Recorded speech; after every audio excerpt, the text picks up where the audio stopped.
I've been in Ethiopia for a couple of weeks now. Came here for a different event about my public speaking that I do. And because I interview PhDs on my podcast, the Solomon Atah podcast, I was wondering what are the PhD statistics in Ethiopia? And I have some numbers here. Very exciting, absolutely exciting numbers. Last year in 2025, Ethiopia as a whole graduated as a country, they graduated 330 PhDs.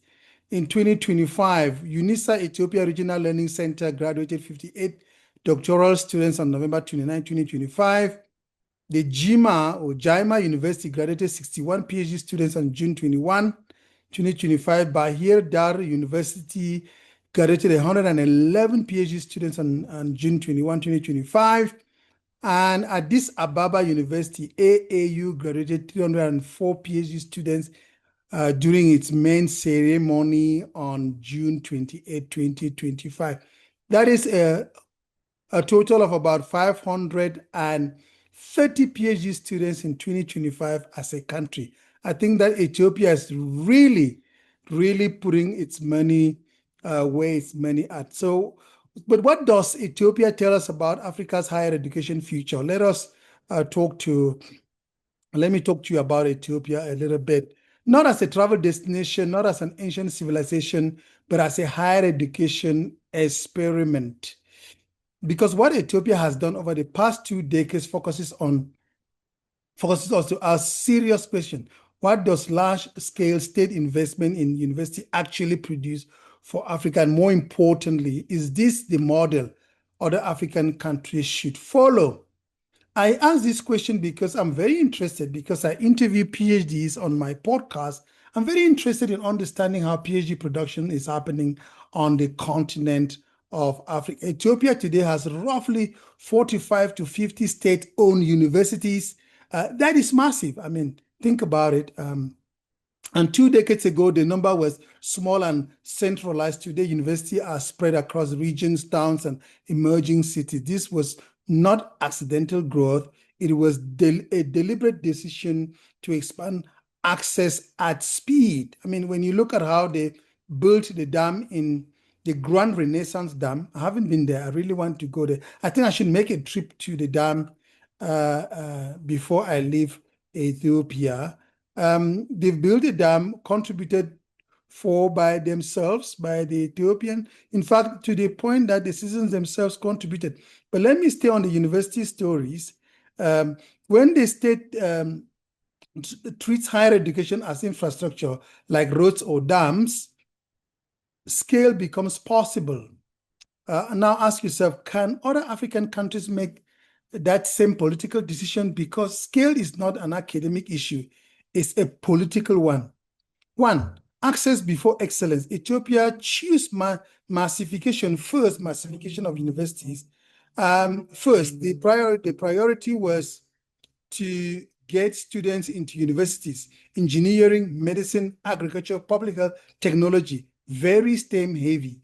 The idea was simple. If you want industrialization, you must produce engineers. If you want food security, you must produce agricultural scientists. If you want public health system, you have to train doctors locally. Now ask yourself, can other African countries make the same political decision? Because scale is not an academic issue, it's a political one. And of course, Ethiopia has other firsts. Look at a dam, a project, a public project that even citizens themselves contributed to it. That for me is an example of how sovereignty is achieved. The PhD question. Doctoral education in Ethiopia has expanded significantly in the past 15 years. Addis Ababa University remains the flagship PhD producer, but other public universities now run doctoral programs in engineering, environmental science, public health, agriculture, and education. Hundreds of PhDs are now produced annually. That matters. Because PhD production is not about prestige, it's about whether a country can reproduce its own academic class. And that is very important from where I'm sitting. Here is the continental question. Can African countries train enough PhDs to reduce dependence on foreign doctoral systems? Or will brain drain always cancel a domestic expansion. Can African countries train enough PhDs to reduce dependence on foreign doctoral systems, or will brain drain always cancel out domestic expansion? That is the tension. State dominance. Ethiopia's system is overwhelmingly public. The state funds, builds, and regulates. Private universities exist, but they are not dominant. Compare that to Nigeria's private expansion or Kenya's mixed model. Ethiopia is closer to a developmental state approach.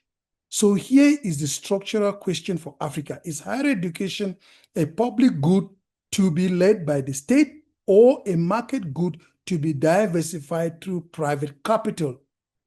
Different countries are answering that question differently. Ethiopia chooses state power. The strain to rapid growth. Now, let's be honest.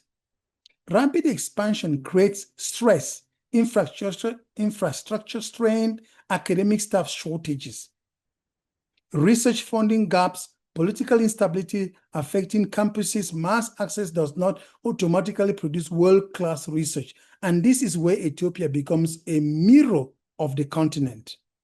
Because Africa is entering a demographic surge, young population, rising demand, limited resources, the future question is not expansion, the future question is consolidation.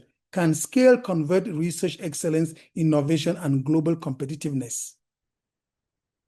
These are the big questions that when I looked into the statistics around Ethiopian education or higher education as a whole, it was interesting because it demonstrated that they too, if we look at it as a microcosm of the continent, are having these sort of tensions and challenges around higher education. Let me know what you think.